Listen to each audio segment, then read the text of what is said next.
Hi everybody, this is Steve Ludwig, host of Steve Ludwig's Classic Pop Culture and the Beatles Hour with Steve Ludwig at planetludwig.com. Here's an interview we did with Kim Simmonds on March 25th, 2014. It's from show number 33.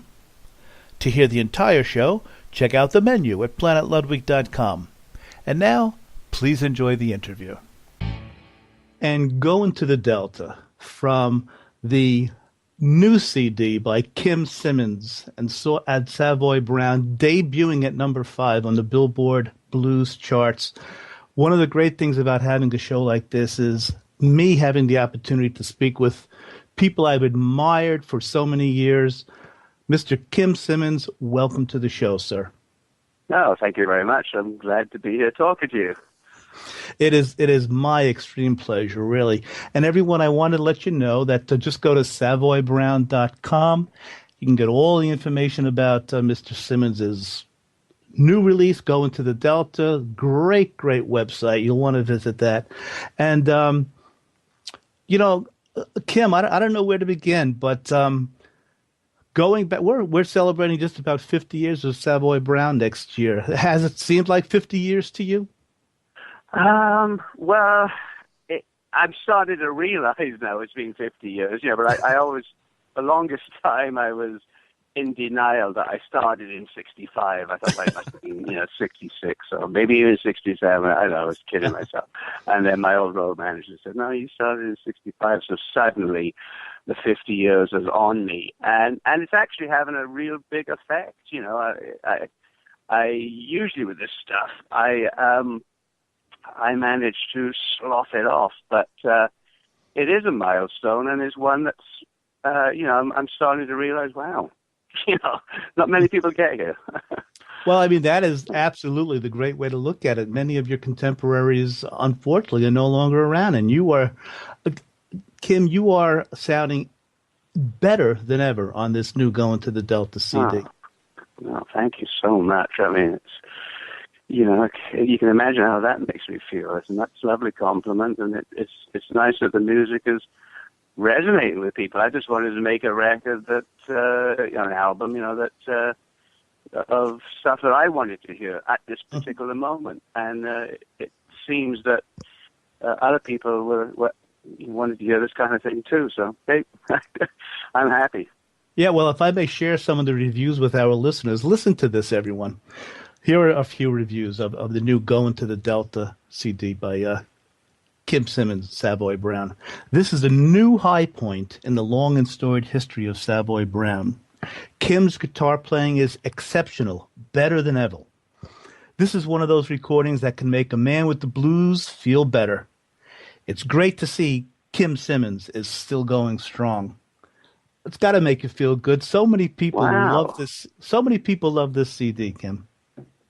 It makes me feel fantastic, and yes, it does. And I think it's taken me by surprise. I think, I have a couple of friends that help me, listen to music, and we inspire each other. And we kind of thought we had a decent record, and it was a good record. But you don't, at this point in time, you suddenly hit it out of the ballpark. It's like, oh, okay.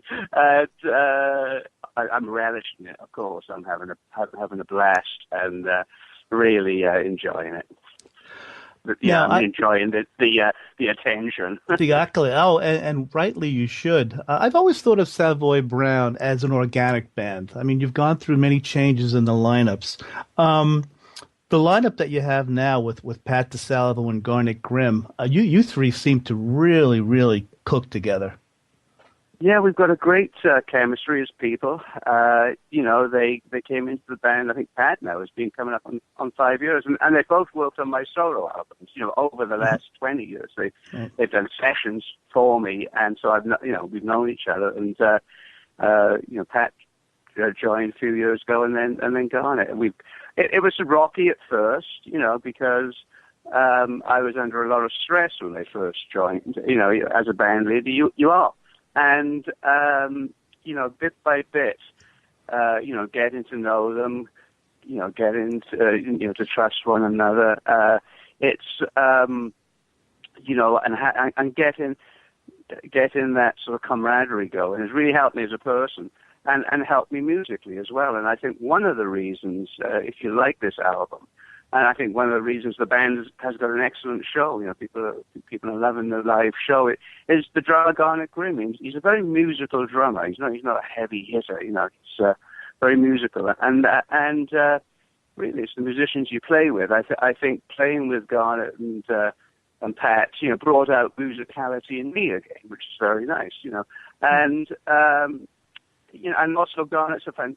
Both of them are great blues drummers, and they can play blues rock, they can play jazz and everything, of course. But essentially, they're blues musicians. And Garnet is a great shuffle drummer. He plays great blues shuffle. So it was just really a question of me looking around and saying, for one thing, was utilizing the band properly.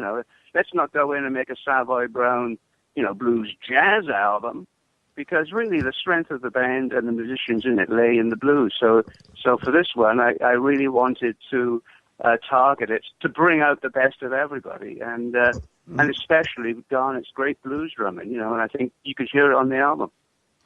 You could absolutely. It's certainly a group effort. Yet, you're being very humble, but it's Kim Simmonds, and I mean that's what we fans love to hear. May I ask a silly layman's question?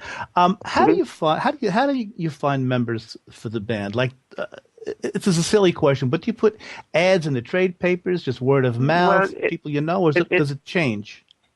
It changes according to the time and place. Years ago, we in London, in the 60s. There's been times, often we would put an ad in the musical paper, say, hey, we're having auditions, come to a certain club or something, and we'd have 100 people show up. And believe it or not, we'd actually audition the 100 people. Of course, by the time you've gone through 66 people, you have no idea who's good and who's bad. So I'll take the next one. Yeah, it's totally useless. So that was one way of doing it. Then another way would be, sometimes, obviously I've been doing it for 50 years. I haven't been at the top for 50 years. I've had some very down years. I've had some extremely up years, and I've had a lot of middling years, And there have been times when I've had to go out and get musicians. There's been times when I've had to get in a car and drive and audition musicians at their place. Because because sometimes you've got to go out and get it. You can't just say, well, I'm Kim Simmonds and I've got Savoy Brown and people are going to flock to my door. There are times when you're not hot. There are times when I've done that. And then, in later years, it's just, word of mouth. A lot of the time it's word of mouth, and you have it's like networking, you have you know people, so you can pick up the phone and somebody's, will recommend recommendations. So that's where it's been for the last number of years. But like I say, I've done it all different ways, and I'm very, I've had tons and tons of bands, and lineup, as I say, within the one band, Savoy Brown, and it's not something that I deliberately do. It's very, very difficult when a member leaves, or when you have to let somebody go. It's never an easy task, and contrary to what people think, this guy must be some kind of hard character. That is not, in fact, who I am. It's just I'm very artistically driven, and I follow my muse, and it often makes for changes, but certainly it's something I don't relish. It's just that's what something is driving me, and I have to follow it. When you think of it, you mentioned your career. It's been up, it's been middling, it's been a little down here and there. But isn't that a microcosm of life in general? I mean, no one's on the top all the time. But I mean, all of your work, though, Kim, has been it's just a joy for fans of Savoy Brown and music fans in general. And I'm glad I have the opportunity right now just to thank you for all the years. I mean, I have many more questions for you, but at this point, I just want to thank you. If I may speak for so many of the Savoy Brown fans, thank you for what you've given us. Oh, well, thank you so much. It's it is a lot of music, and some person in a review said it's an insane amount of music, and and I thought that was I had to laugh at that because I suppose you have to be insane to go for 50 years in this business, but I'm driven. I'm driven. I love the music. I absolutely love playing on stage. I love communicating with people.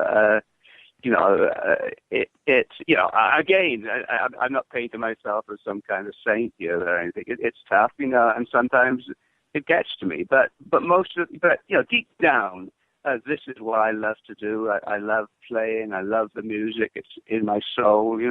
I've got to express it,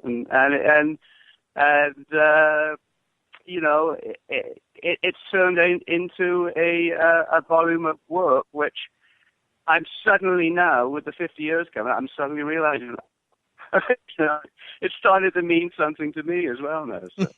Yeah. I mean, leading up to tonight's interview, Mr. Simmonds, we played a few songs from this CD. It's funny. My two favorite songs this week, I don't know if this happens to you when you listen to other CDs, but my two favorite songs this week are Cobra and Turn Your Lamp On. Turn Your Lamp On. I ain't looking for nothing but a little company. Turn your lamp on, baby. Let it shine on me. I mean, you can't get more pure than that. Thank you. I nearly dropped that off the album, and it was a song that a friend of, I have a friend in particular, and a close friend, and I'm writing songs all the time, and you run it by the people the friends, and you say, what do you think of this song? What do you think of that song? I write dozens of songs, and a lot of them are duds, and they're not all winners. And with that song, "Turn Your Lamp On," I was really on the fence with it for some reason, and a friend of mine said, well, he's got a small business.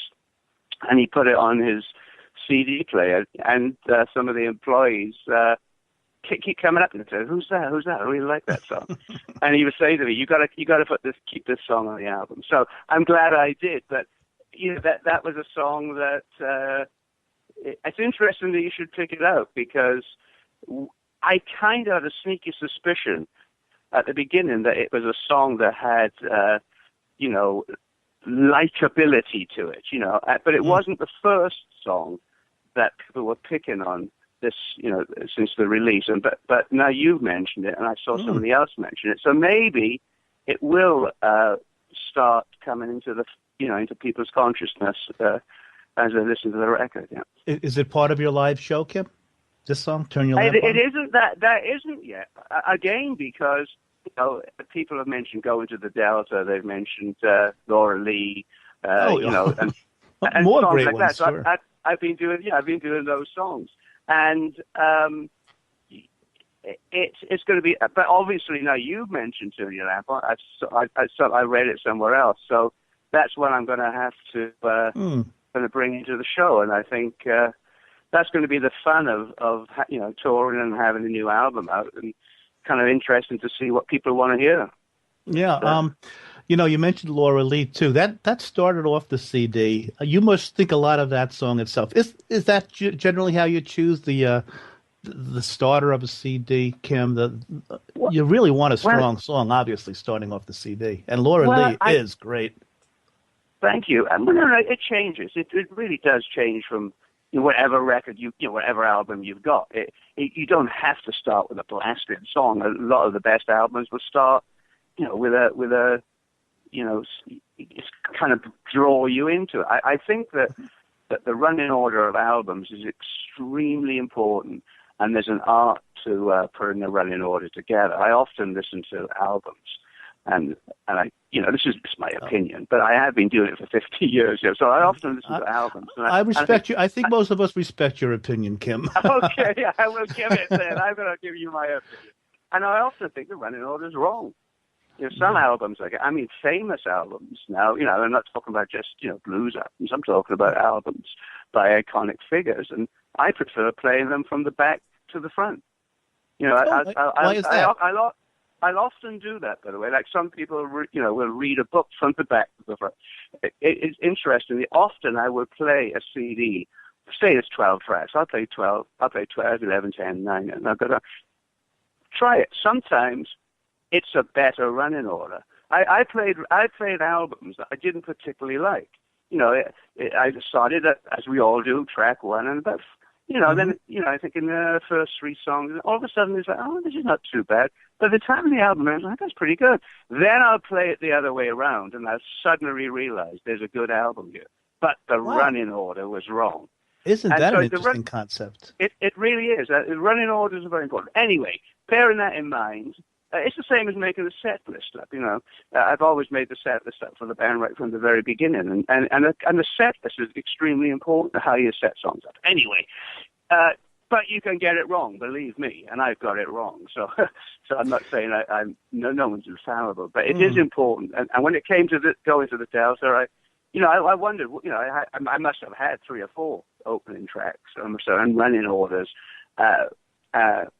The nice thing about, computers and all that stuff now, twinkling of an eye, you can put a different running order in and listen to that. But in the end, I decided to go with Laura Lee because I wanted to say what the album was about right from the get-go. I didn't want to start with something and just draw you into it. It was like, this is what the album's about.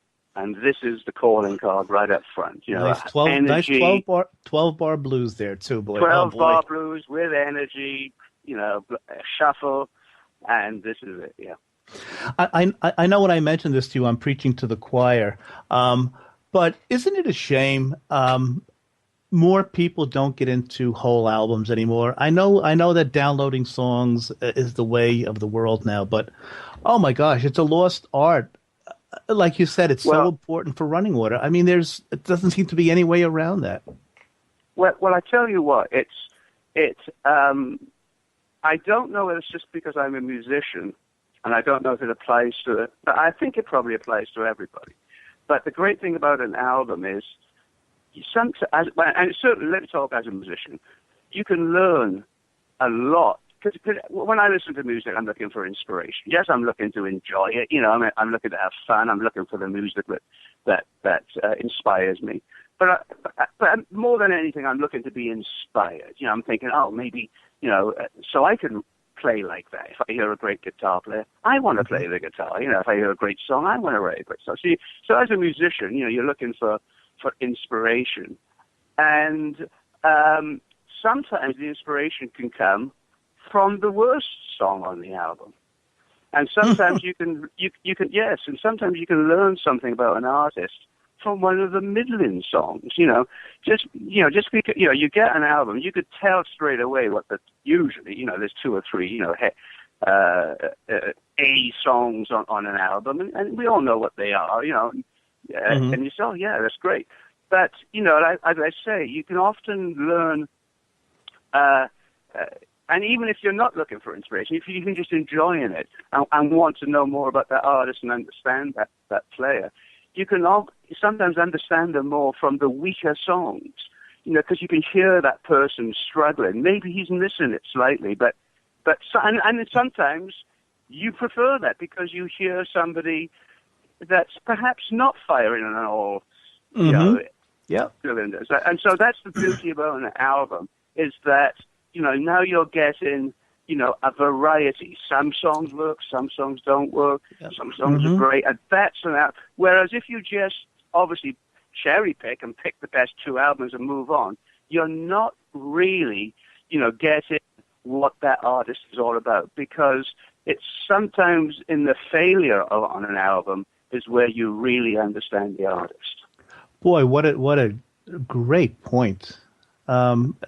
Yeah, I mean, you have something to measure against, and plus, I mean, the artist. Exactly. Yeah, and you see the artist, the human side to the artist. Well, wow, I know what he's trying to say. Maybe he just missed it, but boy, I'm so glad I heard this song. Boy, that's a wonderful point, Kim. Really is. Oh.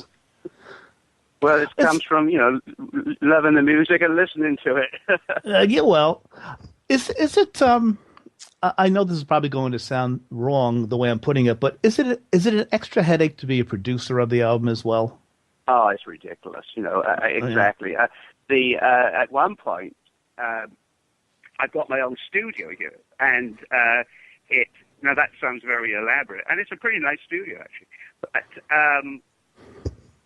and then wow, I've got my own place, so I can make my own records, and I can do this. Before I knew it, I'm writing the songs, playing the songs, producing the songs, engineering the thing, and it was like, at one point I was going to have a breakdown. So one of the things about going to the Delta, it's recently I've been recording, for the last few years, I have recorded in my own studio.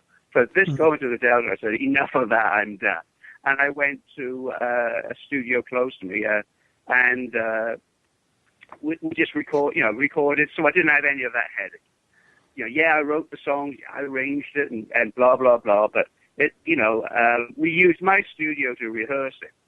And we would tape, the songs and have a listen to them and make demos and stuff. But then I unburdened myself. Sure. Went in the studio. I had an engineer, Ron Keck, that engineered it, took care of everything.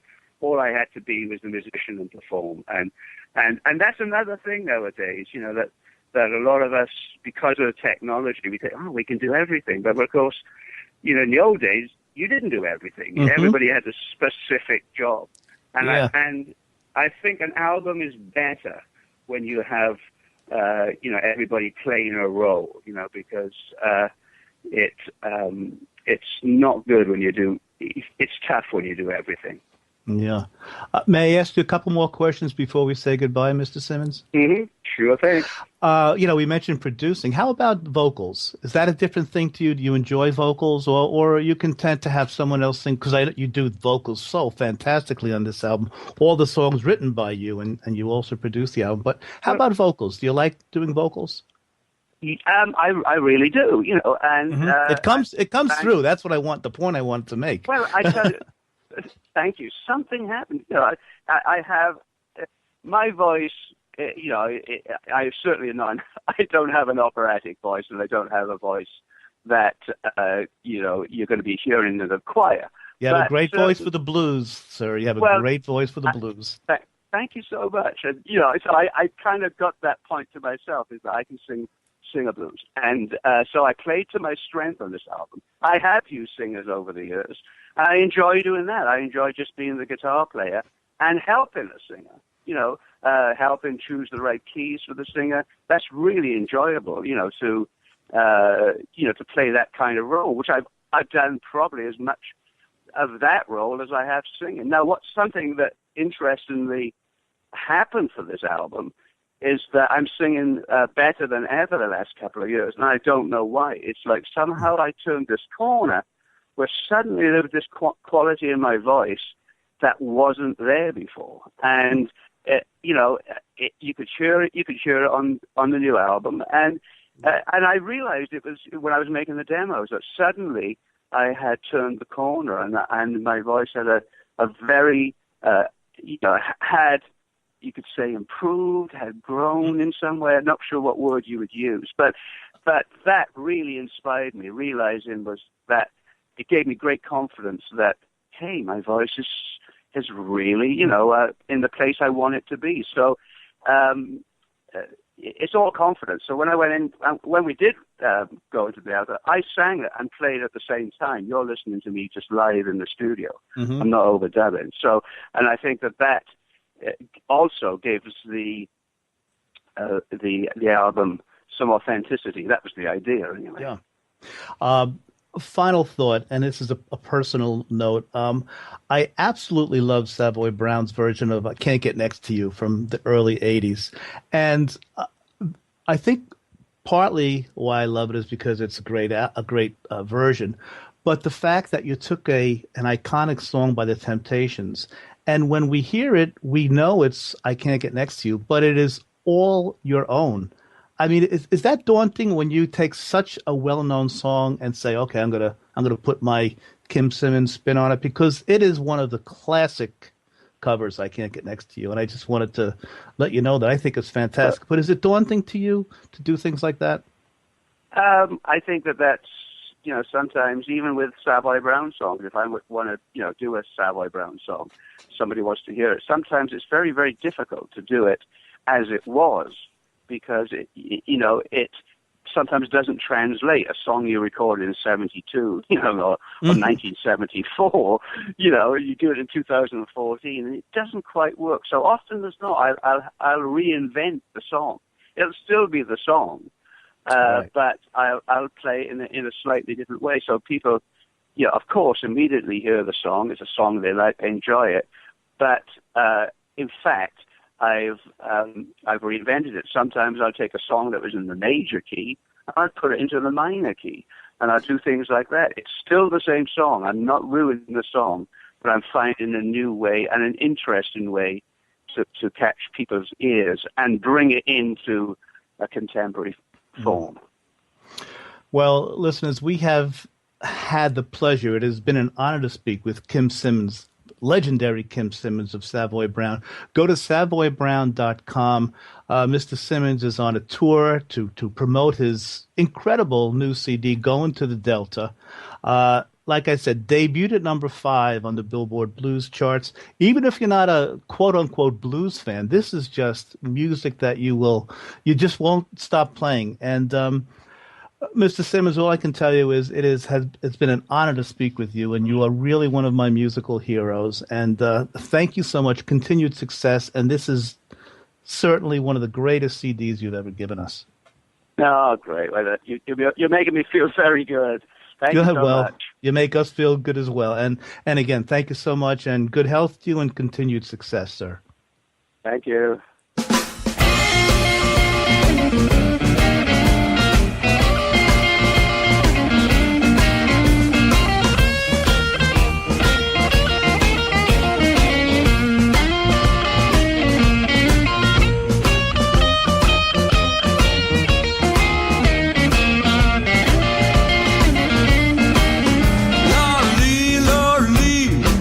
What makes you so fine? Lord Lee, what makes you so fine? When I see you, girl, my whole world starts to shine. Lord Lee, how come you're so brave? Lord Lee, how come you're so brave? Give me one night, baby, before they set me in my grave.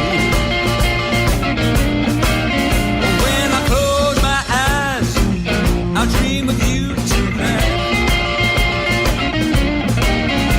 When I close my eyes, I dream of you tonight.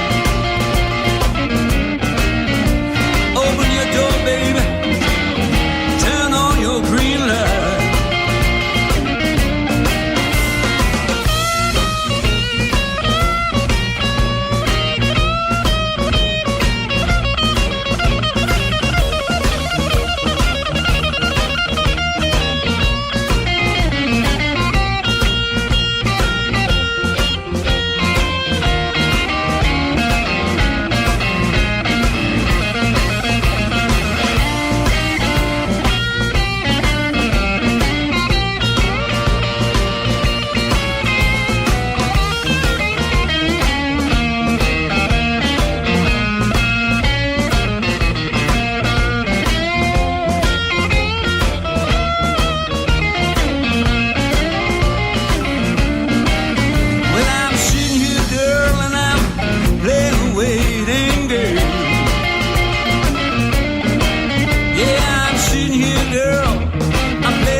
you so bad.